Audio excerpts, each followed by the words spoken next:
message na to, hindi ba kayo natutuwa? Sa mga single, mga single men dito, mga ladies, nandito ka because God is preparing you, okay, ngayon pa lang, minomold ka na para sa magiging family mo someday. Ito yung dapat ang maging role natin o magkaroon ng godly character. Malinaw ba yon? Now, single ladies, huwag mo sabihin, ay, puro marriage, marriage. No, this message is actually for you. Lalo next week, pag-uusapan natin yung dating. Okay, sino dito meron ng dinidate? Meron na kayong MU. Hindi, malabong usapan, okay? May mga usapan na kayo, okay? So, huwag kayong mawawala next week because pag-uusapan natin yung godly dating, okay? Now, today, pag-uusapan natin yung about marriage naman, yung foundation. Now, sa mga single dito, marami sa atin nangangarap mag-asawa. Okay? Lahat naman tayo is nangarap magkaroon na mapapangasawa, magkaroon na magiging partner habang buhay.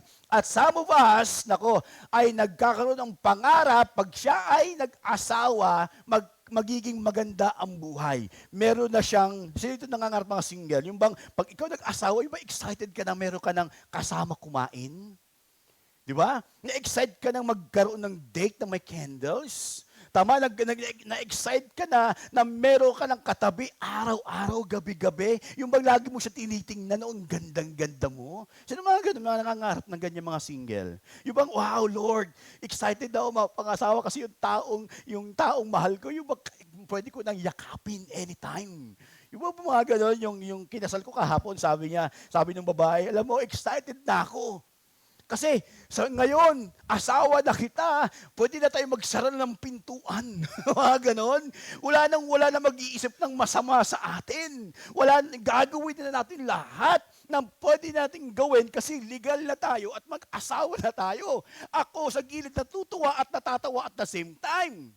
Kasi marami sa atin nangangarap at masyadong yung bang fairy tales yung kanilang pananaw sa marriage, pero nung sila ay kinasal na, yun ang reality.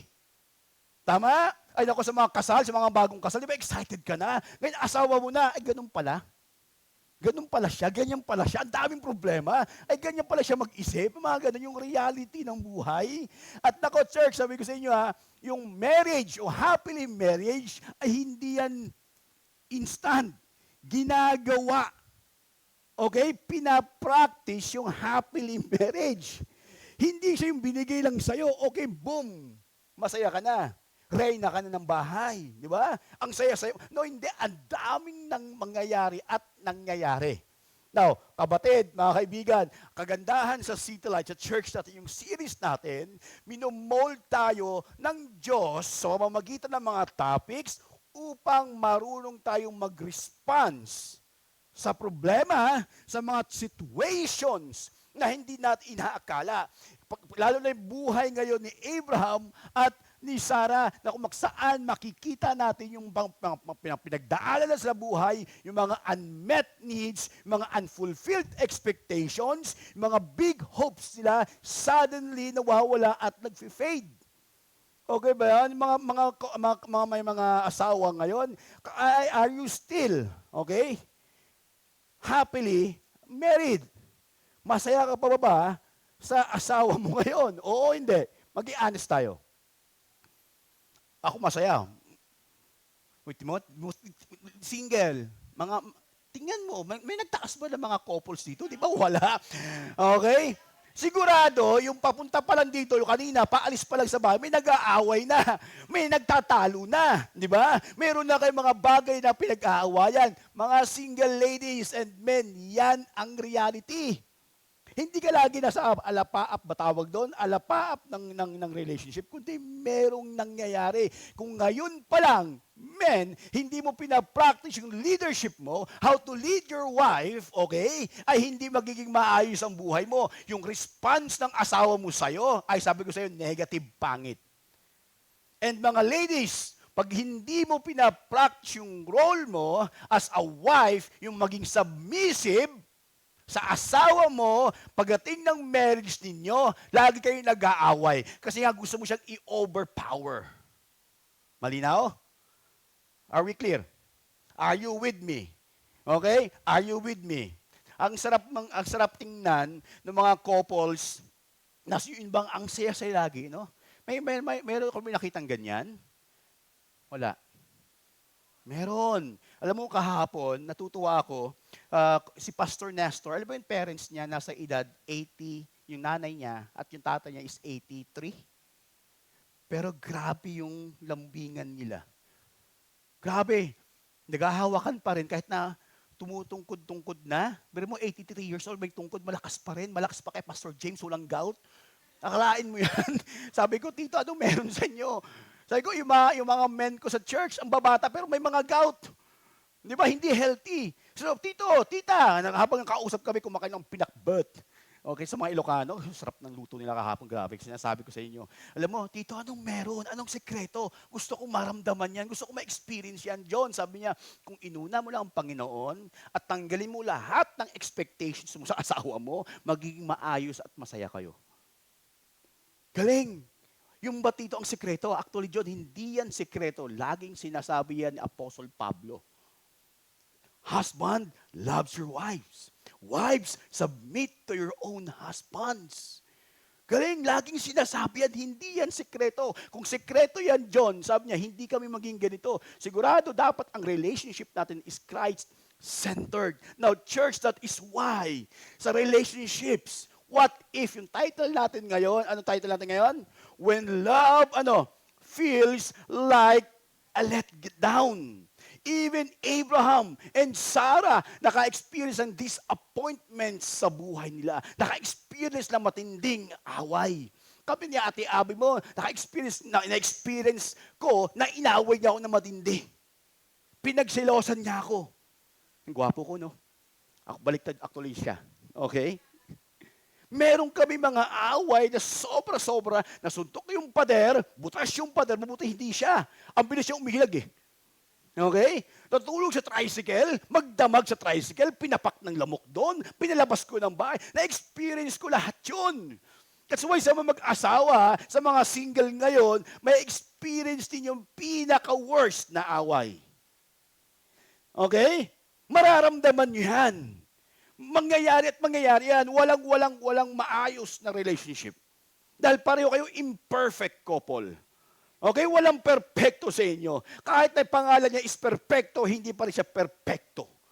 Okay ba yan? Mukha ko nga perpekto na eh. Joke lang yun, okay? Nag-aaway pa rin kami. Nagtatalo para kami ni Ate Aboy hanggang ngayon. Hindi maiiwasan yung problema. Hindi maiiwasan yung mga miscommunications. Hindi maiiwasan yung conflicts. Part yan ng growing up. Now, the problem is, hindi mo alam kung paano mag-response. Ang nangyayari sa atin is more on, reactive. Nagagalit. Okay? Now, church, look at me. Ang problema pa, magkaaway kayo mag-asawa, damay lagi mga innocent people sa paligid. Yes or no? Yes or no? Pati anak mo. Matadamay sa away nyo kung hindi kayo marunong mag-usap ng maayos, kung hindi kayo marunong mag-communicate ng maayos, magkakaroon ng problema. Now, mga young people, mga couples, sasabihin ko sa inyo, look at me, tingin sa akin mata sa mata, sasabihin ko sa iyo, yung asawa mo, yung partner mo, yung magiging asawa mo balang araw, masasaktan ka at sasaktan ka niyan. Sigurado yan. Tingin sa akin, itaga mo sa bato. Yung mga taong ina-expect mo na mamahalin ka at intindihin ka, sasaktan ka niyan. Mga happily married ngayon, sasabihin ko sa iyo, magbabago yung asawa mo. Ngayon, angel siya. Ngayon, devil na yung balang araw. Para mamaya, sabi ko, punta sa devil land. Okay, nag-autocorrect, devil land pala yun. Okay? Alam mo, kapatid, look at me. Yung perspective, kung naka-fix yung isip natin sa Panginoon, magbabago yung pananaw mo sa buhay na, Lord, thank you. Kasi hanggang ngayon, Hanggang ngayon, Panginoon, mahal niyo ako. Hanggang ngayon, Panginoon, gusto mo ma-develop yung aking karakter. Gusto mo ma-develop yung aking patience. Gusto mo ma-develop, Panginoon, yung aking tinatawag na faith. Now, sa mga mag-asawa, please look at your partner or your wife mo, spouse mo. Sabi mo sa kanya, hindi tayo magkaaway.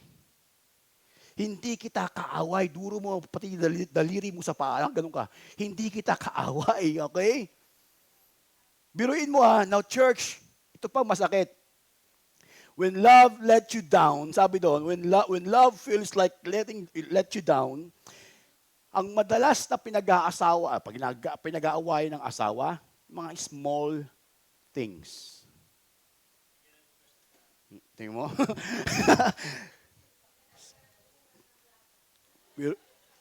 Sigurado kanina si Troy nag-away ko naghugas ng plato. Actually, totoo yan. Reality check. Yes, I agree with Kuya Troy at Ate Ayi. Pinag-aaway yung mga small things. At para sa isa, big thing. Ang problema sa lalaki, small thing. Pero sa babae, big thing. Ano? Now, if you read this, ang love story ni Sarah at ni Abraham ay nagsimula sa calling. Okay? Nagsimula sa pagtawag ng Diyos kay Abraham na umalis sa comfort zone. Now, church, sabi doon, gusto ko sinabi dito, sa inyong notes, alam mo kaibigan, bago ako magtuloy. Okay? Sino dito, tingin mo, na ang relationship mo, if you're in a relationship or sa marriage nyo, na ang Diyos ay nasa sentro ng buhay nyo. Taas ang kamay. Tingin mo palagay mo lang. Okay? Palagay mo lang naman, nasa sentro. Taas kamay, taas. Okay. And wag yung trying. You are still in training. You are training yourself, yung relationship ninyo lalo, na ang Diyos ay nasa sentro ng relationship. Now, church, look at me. Tingay sa akin. Alam nyo ba, ang relationship without Christ ay crumbling. Ang relationship without Christ ay dysfunctional. Relationships without Christ is broken. Relationships without Christ is frustrating. Very nakaka-stress. Tama, nakaka-depress. Okay, that's why gusto sinabi dito sa inyong notes. We don't just invite God in our relationships. We build our relationships around Him. Kapatid, look at me. Hindi porket godly or yung Kristiyano yung boyfriend mo o girlfriend mo, Christ-centered ang relationship ninyo. Malinaw ba? Malinaw yun? Nakuha nyo yung thought ko? Alam mo kapatid, marami sa atin i-invite lang ang Panginoon for the sake lang na maging maayos ang relationships. Ang ibig sabihin niya, Pastor John, paano ba i-prioritize ang Diyos sa relationships? Paano ba unahin ang Diyos sa relationships? Paano ba namin gawin yan, Pastor John? Okay? Meaning, kapatid, marami sa atin ini-squeeze natin, makinig kayo sa akin yung Diyos sa buhay natin. Sinisiksik lang natin siya kung kailangan natin. Pansinin mo yung buhay mo. Kamusta ang prayer life mo? Okay ba? O sinisiksik mo lang ang Panginoon? Kamusta yung devotions mo? Okay ba? Nagguguro ka ba spiritually o sinisiksik mo lang siya for the sake lang may masabi na nagdi-devotions ka? Sa relationships ninyo, sinisiksik lang ba natin ang Panginoon? Pinaprioritize ba natin ang Panginoon? O dahil sinabi ni Pastor? Or dahil ang goal natin is blessings? Or ang goal natin is maging makuha natin yung gusto natin? Church, hindi yan ang ibig sabihin ng putting God priority sa buhay natin or sa relationship natin. Huwag natin siyang isiksik. Unahin talaga natin siya. Kumbaga, i-build natin yung relationships, okay? Sa Kanya, kasama siya. Okay? Kasama siya. Meaning, kapatid, mga kaibigan, sa mga single, sa mga naghahanap, okay? Sa mga naka-experience ng mga brokenness, okay? Sa mga na-busted, sa mga lalaki na busted, Sorry, hindi ko kayo maramdaman. Hindi ko na-experience yan. Okay? Di ba? And anyway, sa mga nasaktan na, alam mo, sabi ko, ano ang gagawin mo ngayon na hindi mo nagawa noon? Maybe sa mga broken relationships, sa mga couples, sa mga in relationships, maybe noon hindi mo talaga in-involve ang Diyos sa relationships niyo by involving other persons, godly persons sa relationships mo. Nakuha nyo? Are you with me? Malinaw? Malinaw? Ganda, di ba? We don't just invite God in our relationship. We build our relationships around Him. Now, tatlong bagay lang gusto kong makita ninyo sa buhay ni Abraham and ni Sarah. Sabi doon, number 1, a God-centered love, trust God even when the future is unclear. Kaya napaka-importante, katulad ng topic last week, sabi ni Pastor B-Boy, okay, look at me, asawahin mo yung taong meron kayong same mission.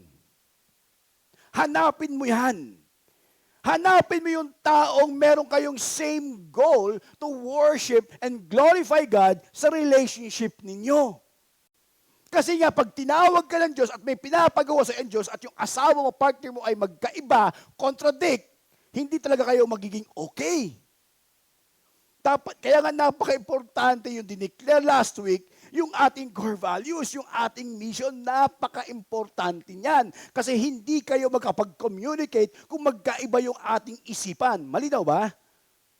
Kung magkaiba yung ating goal, kung magkaiba yung ating foundations. That's why it's very, very important, mga kapatid. A God-centered love, trust God even when the future is unclear. Now, sinabi ko kanina, Pastor, about Sarah and Abraham, nagsimula ang love story nila sa pagtawag.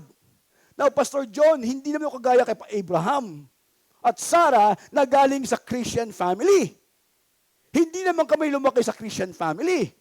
And now, ito yung good news.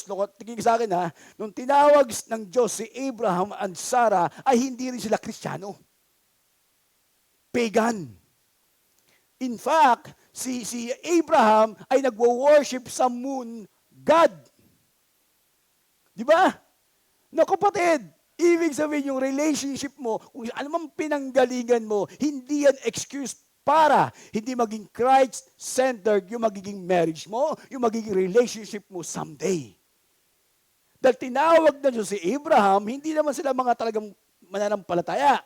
Now, if you read in Genesis chapter 12, verse 1 to 2, the Lord had said to Abram, hindi pa yan Abraham, leave your native country, your relatives, and your father's family, and go to the land that I will show you. I will make you a great nation. I will bless you and make you famous, and you'll be a blessing to others. Now, kapatid, tingin sa akin, kung ikaw si Abraham, o kaya sabi ko, Jason, makinig ka. Binato no? Umalis ka nga dyan, iwan mo yung bahay mo, iwan mo yung lugar mo, at pumunta ka rito. Kung ikaw si Abraham and Sarah, may asawa na kayo, by the way, businessman sila. Sigurado dun sa lugar, sa umuunlad yung kanilang business. Okay? Nung sinabi ng Diyos, alis ka dyan sa comfort zone mo. Kung ikaw si Abraham, susunod ka ba? Kung ako yon, sabi ko, Lord, anong timeline? Saan mo ko dadala? Anong details? Pwede mo ba pakita sa akin kung saan lugar? Ano meron sa lugar na yan? Lord, pwede mo ba pakita sa akin? Kasi ako, masyado akong visual. Okay? Anong timeline, Lord, hanggang kailan? Ano yung specific? Pero yung blessing, sinabi niyang Diyos kay Abraham, I will make you a father of all nations. By the way, alam niyo naman yung story ni Abraham, siya ay napakayaman. Ang reklamo niya sa Panginoon, alam niyo Lord, wala akong anak. Sige, yung kailangan mo, ibibigay ko sa iyo. Sumunod ka lang. Tama? Di ba minsan may calling sa atin ng Panginoon, ang hirap sunod, kahit di mo alam yung details ng buhay mo. Now, church, now may question, may sasabihin ko sa inyo kung saan ka nililid ng Panginoon, alam mo, ang Diyos ang lagi nang provide ng next steps natin. Ang Diyos mismo nag-provide, ng susunod nating pupuntahan at ano yung gagawin natin. Ang gagawin lang natin is mag-take ng next or first step ng next steps natin sa buhay. Now, if you read this, now, church, isipin mo si Abraham, walang roadmap, walang timeline, no details, no clue. Pero meron silang dalawang bagay. Number one, a promise from God is a next step to take. Yung promise ng Diyos, ano kanilang next step na kukunin? Ano yung promise? Sulaan nyo. Maging Father of all nations. If you read in Genesis chapter 12 verse 4, so Abraham, ano nangyari? Departed as the Lord, instructed. Now, church, my question to you. How do you know na yung relationship natin is God-centered? How do you know? How do you know? How do you know? Sa mga couples, how do you know na yung relationship ninyo is Christ-centered? Sa mga single or mayroong in a relationships, paano mo masasabi na Christ-centered ang relationship ninyo? Pag tiningnan ba kayo, Christ-centered ba ang relationship natin? Dahil sabi ni Paul, yung grace ng Panginoon, siguradong merong effect. Magmamanifest. Makikita. Magbubunga. Magliliwanag. Paano mo makikita sa isang relationship na Christ-centered? Paano kaya? Ano kaya itsura? Napipicture out nyo ba? Napipicture out nyo ba anong magiging itsura ng isang relationship? Mga single ladies, men, favor. Pakitingnan yung couples natin ngayon. Tingnan nyo dali, tingnan nyo. Ano yung itsura nila? Masaya? Nakangiti? Nagbo-blooming? O nagfi-fade? Okay? Look at them. Look at these people. Manonotice ninyo na Christ-centered ang relationships. Malinaw ba? Now, kaibigan, if you want a relationship blessed by God, it has to be a relationship led by God. Do you agree? Do you agree? Hayaan mo ang Diyos ang mag-lead ng relationships niyo. Now, church, now listen to me. Tingnan sa akin Makikita mo na Christ-centered ang relationships niyo. Yung bang napag-uusapan niyo yung plano niyo sa buhay. Napag-uusapan niyo kung paano niyo i-glorify ang Diyos sa ginagawa niyo at gagawin ninyo. Nare-review natin yung tinatawag nating core values. Pag tuwing nag-aaway, babalik ka dyan. Ano ba yung core values natin? Bakit pa tayo nag-aaway? Ano ba pinag-aawayan? Okay ba yun? Alam niyo yung purpose. Yung dahilan. Kung bakit kayo nagsasama at bakit kayo magsasama. Kasi pag hindi leading ng Diyos yung relationship, kung hindi ang Diyos ang nag-lead sa inyo, now church, look at me, sigurado ang pride ang magti-take over. Si Satan ang magti-take over. Kasi sunod-sunuran na lang tayo sa kanyang sa kanyang gusto. Okay ba yun? Now, church, sa mga single, meron kayong notes ngayon. Alam ko, problema ninyo sa mga millennials, walang ballpen. Tama? Ilabas ang phone. Ilabas ang phone. Dali.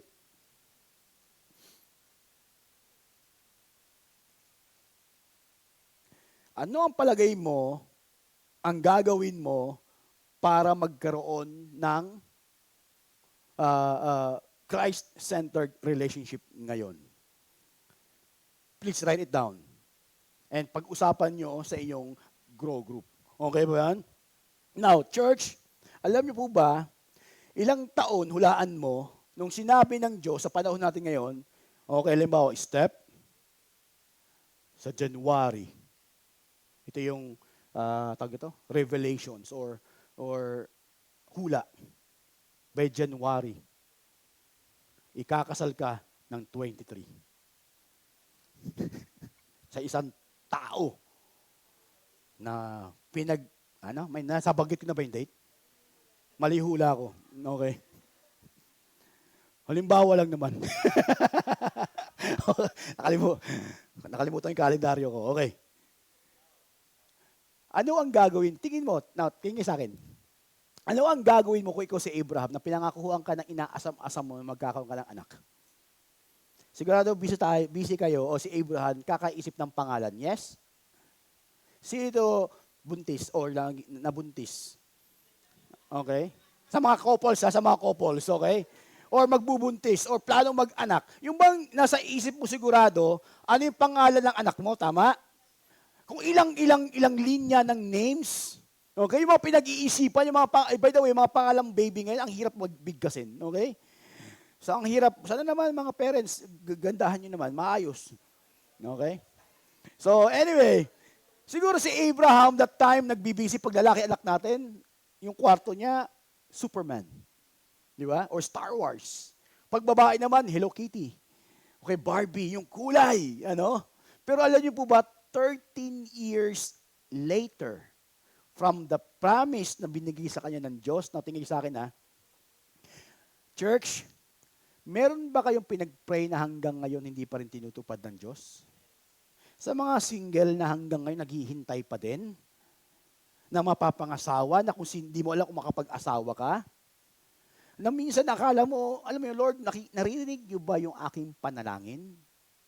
Alam mo ba, 13 to 14 years later, that's why sinabi ng Bible, sometime later, in Genesis chapter 15, verse 1, okay?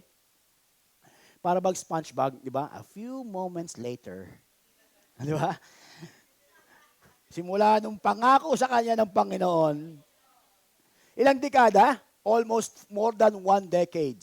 13 to 14 years, wala pa ring anak si Abraham. Alam niyo ba, nung tinawag si Abraham sa siya ay 75 years old. At si Sarah was 65, maybe, years old. More than that, siguro. After 13 years na paghihintay, ilang taon na si Abraham? 75, 70, 88.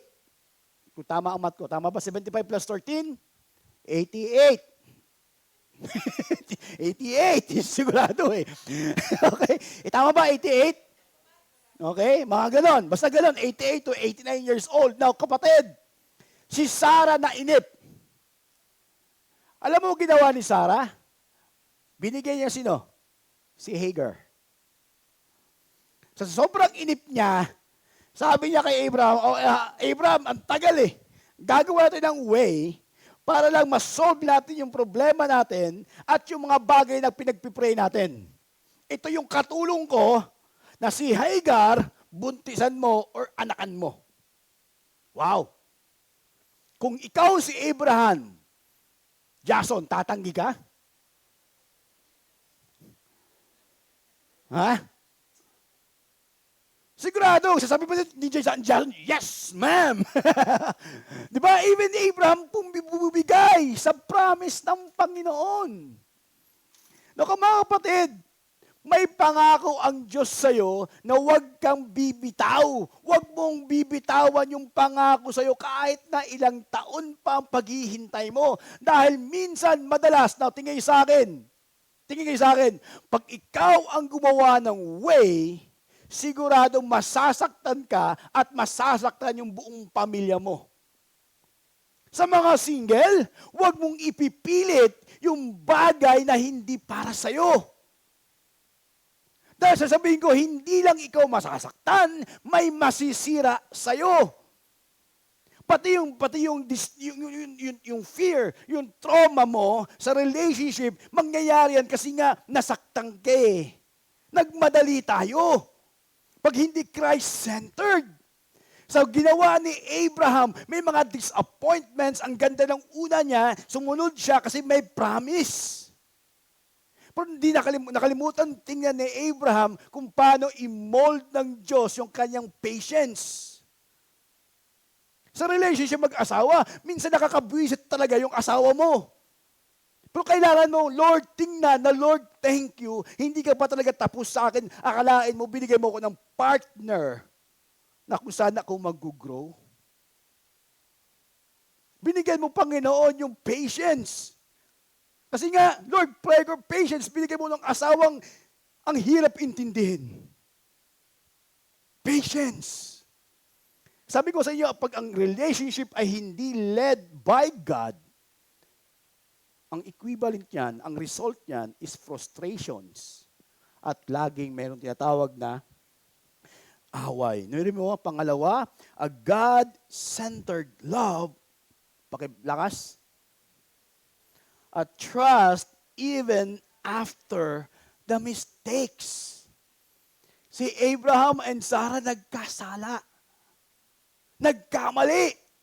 At dumating yung point na kagaya ng sinabi ko sa inyo kanina, gagawa ka talaga ng maling desisyon sa inyong relationship, sa inyong marriage. And most of the time, sabi ko nga sa inyo, ang mananakit sa'yo, yung partner mo, yung asawa mo, yan ang magbibigay sa'yo ng pagbago ng faith mo at ng perspective mo.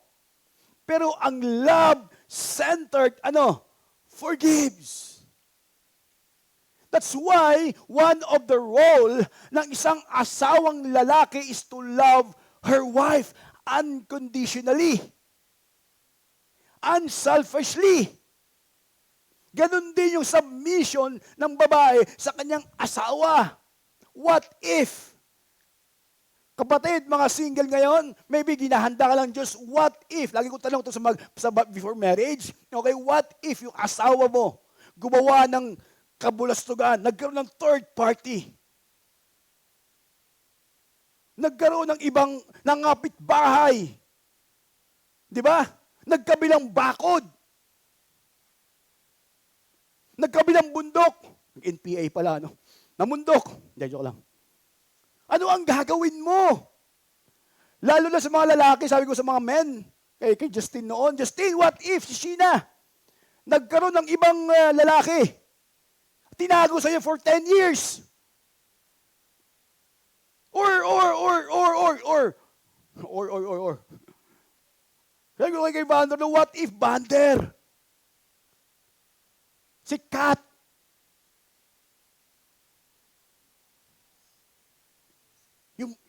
Alam mo yun? May lalaki, baka madulas ako. Halimbawa, may nangyari pa. Adultery. So, pastor, magsabi, hindi pa patatawarin ko, what if nga? Sakit yun sa lalaki, hindi mo ka pwedeng tanggapin ang babae nun. What if? Mga ladies,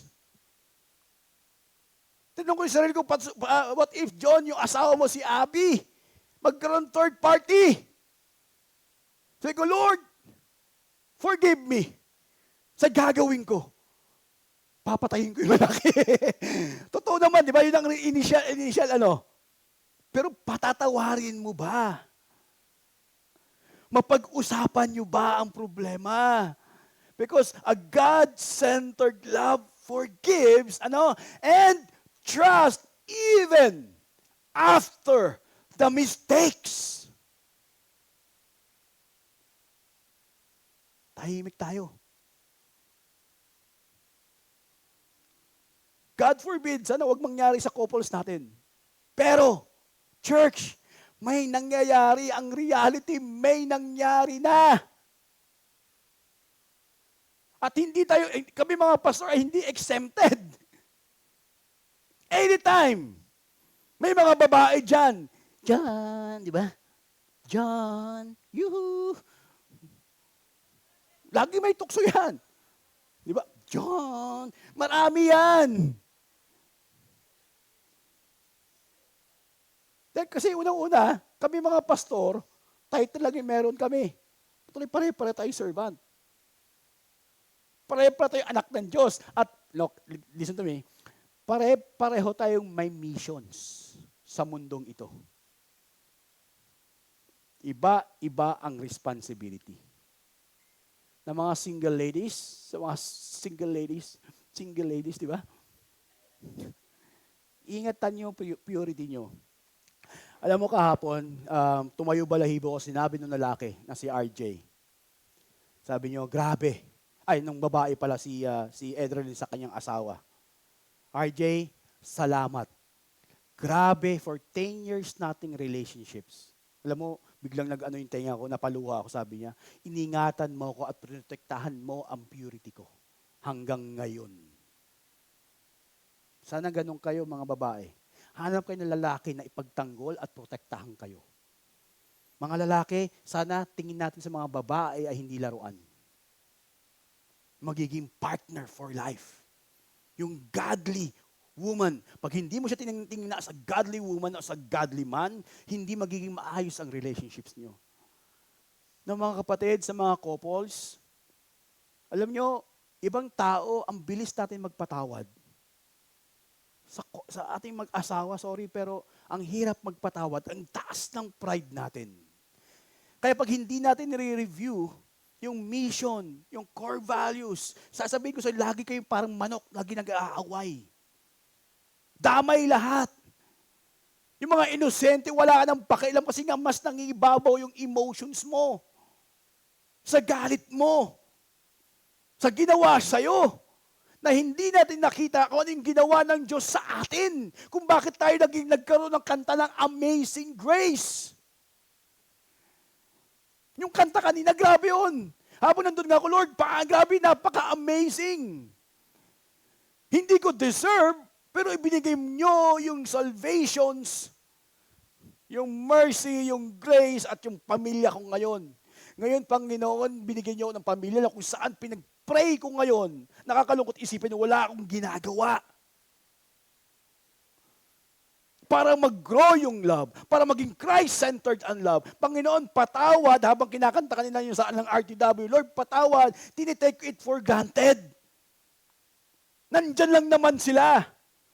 Lord, busy ako, para naman sa kanila. Actually, mali yun. Okay ba yun? At kung ano man ang ginawa ng partner mo sa'yo, kailangan mong patawarin at maging verbal. Pwede ba yun? Pwede ba yun? At maging specific ka sa paghingi din ng alin? Ng forgiveness. Now, church, gusto ko habang nagsisimula kayo, nakikinig kayo ngayon, ano kayo yung mga problema na tingin nyo, kumbaga ino-override nyo lang, okay? Ini-ignore ninyo. Pakisulat nga, sige nga, habang naghihintay ako, pakilabas ang phone, ano yung ginawa ng asawa mo ngayon lang, na in-overlook mo lang at hindi mo pinatawad at hindi siya humingi ng tawad? Ano yung ginawa niya this week? Now, sa mga single, ladies, men, look at me. Meron ba mga taong nasaktan ka, siniraan ka, behind your back, na kailangan mong patawarin? At tingin ka sa akin church, ang pinakamahirap pa, kailangan mo ulit pagkatiwalaan. Especially if you are in a relationships or sa marriage. Grabe no? Patatawarin mo at pagkakatiwalaan mo. Grabe. Sa mga siloso dyan, silosa. Okay? Normal lang yan, pero wag mong hayaan na yung selos ang mag-control sa emotions mo at sa isipan mo. Malinaw? Malinaw? Okay? If you read in Romans 4:18, gusto ko to, no, church. Ay, sorry. Lumampas ako. Pagagalitan na naman ako ni Nicole. Okay? Number 3, a God-centered, love waits even when hope, pakibasa, runs out. If you read in Romans 4, chapter 18, sabay-sabay tayo. Even when there was no reason for hope, Abraham kept hoping, believing that he would become the father of many nations. 14 years or 13 years of waiting. But still, Abraham, kept hoping. Now, kapatid, mga kaibigan, kung ang marriage natin ay hindi maayos, just keep hoping. Keep on praying. Dahil dating ang panahon, according to God's time, babaguhin ng Diyos yung relationships ninyo, yung mindset mo, at yung puso mo. Kung meron kayong mga bagay na pinagdadaanan, at sasabihin ko sa inyo, meron din hangganan yan. Pag binasa mo tong Genesis chapter 18, kasi minsan pakiramdam nila, nakalimutan sila ng Panginoon, sabi ng Diyos, okay, next year, Abraham, 99 years old, ikaw ay magiging tatay. Wow. Alam mo ba ang ginawa ni Sarah nung narinig niya? Siya ay tumawa. Hulaan nyo. Bakit? Even Abraham laughed. Magiging tatay ka next year. Alam mo bakit? Tingnan sa akin, bakit? Ask me why. Why? Because that time, si Abraham ay masyado ng matanda. Okay? Ilang years naghintay bago ibinigay si Isaac? Hulaan nyo. 25 years. Grabe. 25 years. 25 years sabi dito ni Genesis chapter 18 verse 13 to 14.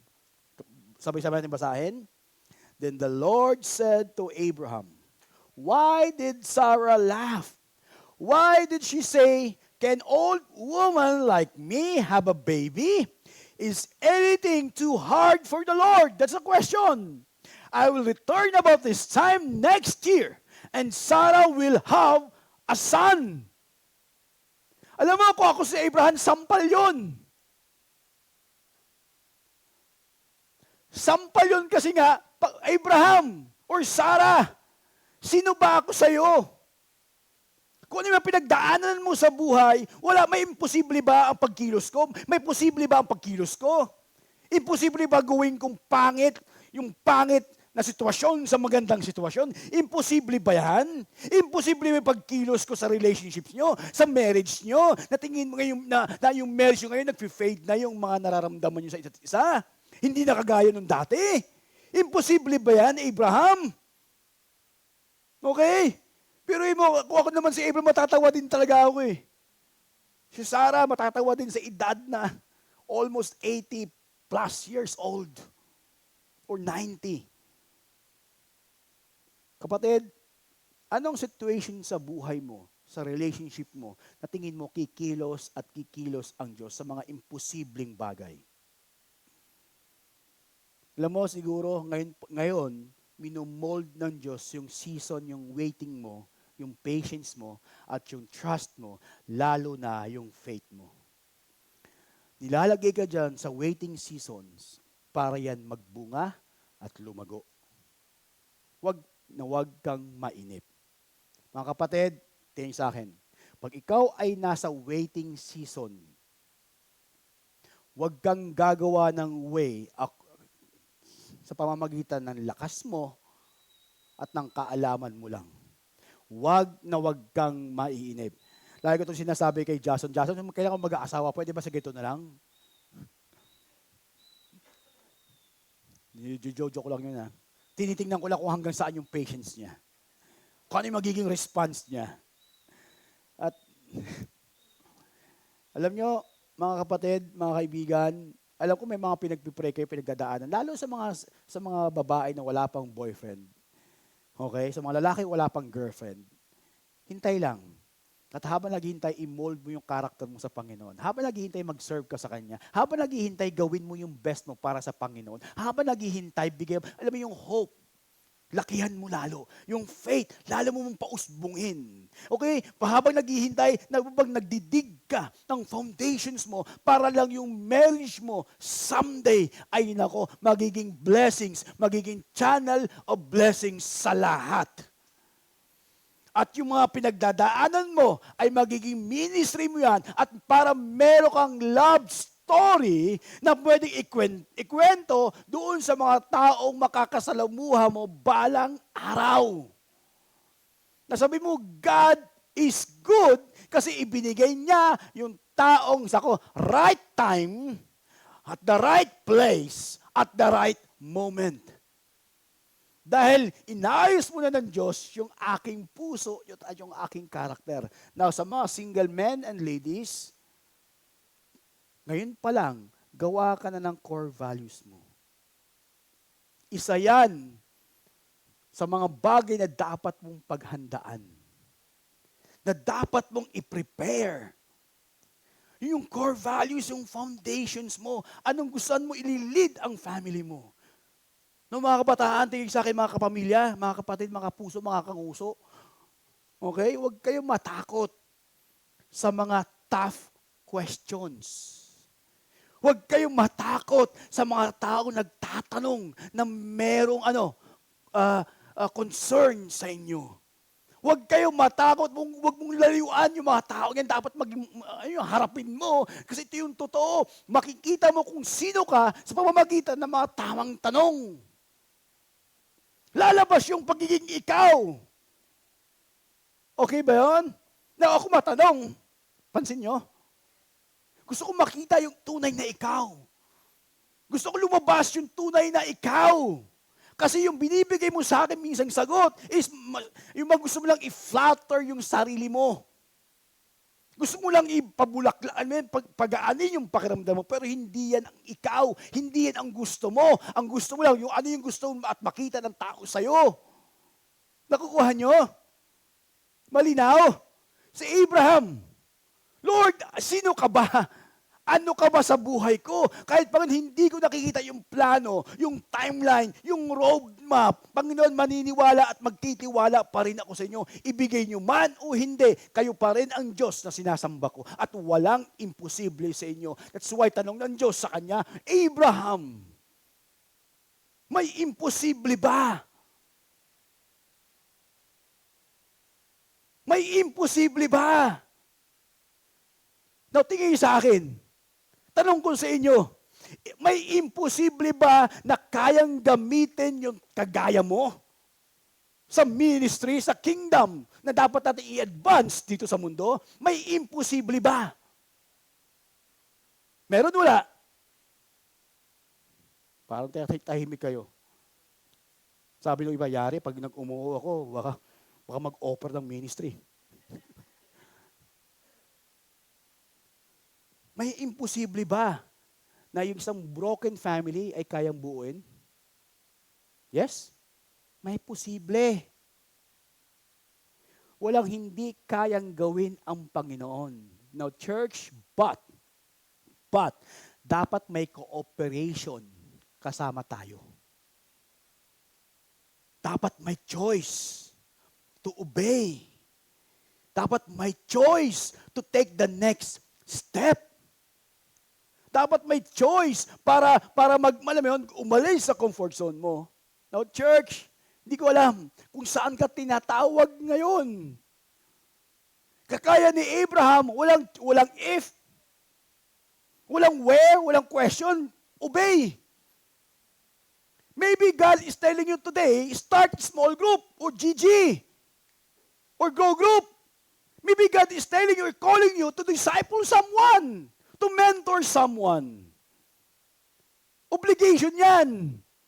Responsibility din ng mga Kristiyano para mapagalaganap yung salita ng Panginoon, hindi lang papagalaganap, kundi mag-make disciple. Why? Kasi pag hindi tayo mag-make disciple, kawawa yung next generations.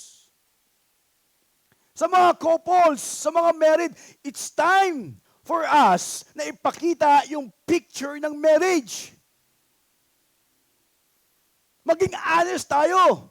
May problema, may pinag-aawayan din naman kayo. Pero ito yung nagiging response ninyo sa problema. Kasi walang imposible sa Panginoon kung naniniwala ka. Kung tingin mo na kayang ibigay ng Diyos yung pinagpipray mo. Kung tingin mo, now church, listen to this. Pag ang Diyos ba kumilos sa puso mo at na-experience mo yung love and grace, tingin mo hindi ka magla-light or magsa-shine? Sigurado yan. Now, gusto ko sinabi dito. Can we read this together? In Genesis chapter 21, verse 1. Sabi nyo nga, nothing. Sa mga couples, hawakan mo asawa mo, tingin mo, lapitan nyo dali. Troy, kandong ka kay Ate Ai. Lapitan nyo sila, Troy, pakilapit. Atan, pakilapit yung asawa mo. Sa mga single, hawakan mo yung kapwa mo single na lalaki, okay, babae. Sabi mo sa kanya, nothing is too hard for the Lord. Sabi mo nga, nothing is too hard for the Lord. Now, church, ano nangyari? Binigay ng Diyos sino? Isaac. Alam mo ba ibig sabihin ng Isaac? You know what is the meaning of Isaac? Laughter. Laughter. Kasi nagtawa sila. But yung laughter nila ngayon, nung ibinigay si Isaac, ay laughter of joy. Galing, di ba? Is God good? All the time, God is good. If you read in Genesis 21, verse 1, the Lord kept His word and did for Sarah exactly what He had promised. Exactly what we had promised. Now, church, sa notes niyo ngayon, kung wala kayo ballpen, manghiram ka, pwede mo bang isulat dyan para pwede mong balikan?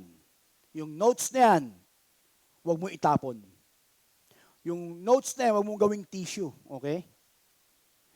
Yung notes na yan, dapat mong itago upang meron kang babalikan. Pakisulat nga sa notes, side notes niyo ngayon, ano yung pinagpipray mo ngayon na tingin mo imposible? Alam mo, pinagpipray ko ngayon, building. Building. Na kung saan ang City Light ay magkaroon ng sariling bahay. Imposible? Posible. Baka hindi lang parking ibigay sa atin.